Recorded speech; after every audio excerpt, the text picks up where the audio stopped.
அசிசியாரின் அருள்வாழ்வு அறிவோம். எண் 202, அதன் கீழ் 366. வழங்குபவர் அருள்முனைவர் ஆர். Soosairaja, Franciscan Capuchin. நாள் 22/7/2024, திங்கள். உடலிலும் அருள் வாழ்விலும் முழுமையாக குணமடைந்து அவர் தாட்சியோடு தனது தவறுகளை குறித்து அழுது உரத்த குரலில், ஐயோ எனக்கு கேடு, சகோதரர்களுக்கு எதிராக நான் சொன்ன வார்த்தைகளுக்காக ஏற்படுத்திய காயங்களுக்காக நான் நரகத்திற்கு செல்லவே தகுதி உடையவன். மேலும் எனது பொறுமையின்மை மற்றும் கடவுளுக்கு எதிராக பேசிய அவதூறுகளுக்கும் இவற்றோடு அடங்கும் என்று தன்னையே அவர் குற்றப்படுத்தி கொண்டார்.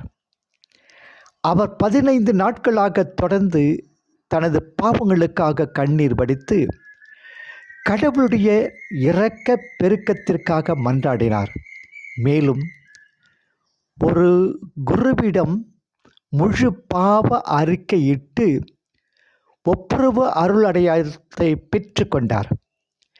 கடவுள் தனது கரங்களால் நிகழ்த்திய கண்கூடான ஒரு அதிசயத்தை கண்ட பிரான்சிஸ் கடவுளுக்கு நன்றி செலுத்தி அங்கிருந்து விளங்கினார்.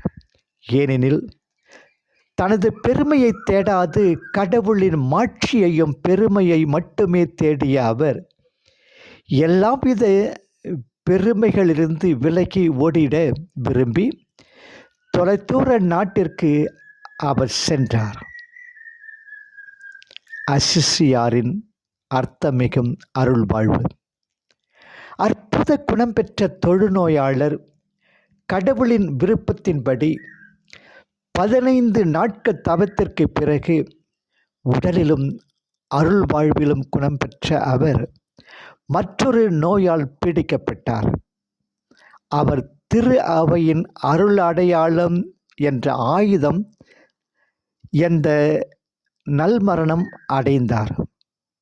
அவர் திரு அவையின் அருள் அடையாளம் என்ற ஆயுதம் ஏந்த நல்மரணம் அடைந்தார்.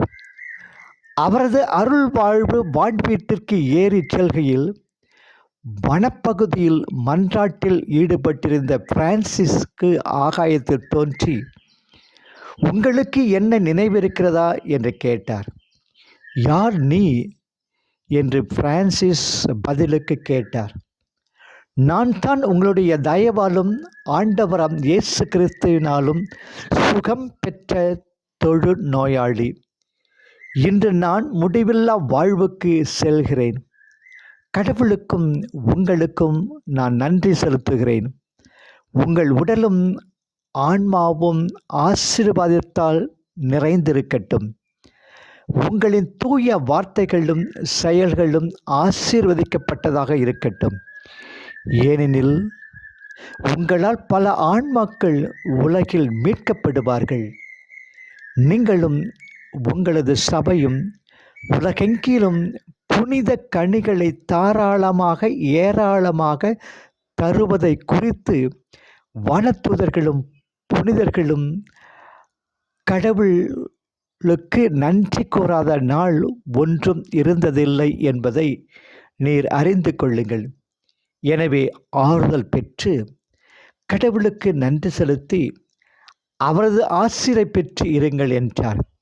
இவ்விதமாக சொல்லிவிட்டு அவர் விண்ணகம் சென்றார். பிரான்சிஸ் பெரிதும் ஆறுதலில் திளைத்தார். நாளை சந்திப்போம்.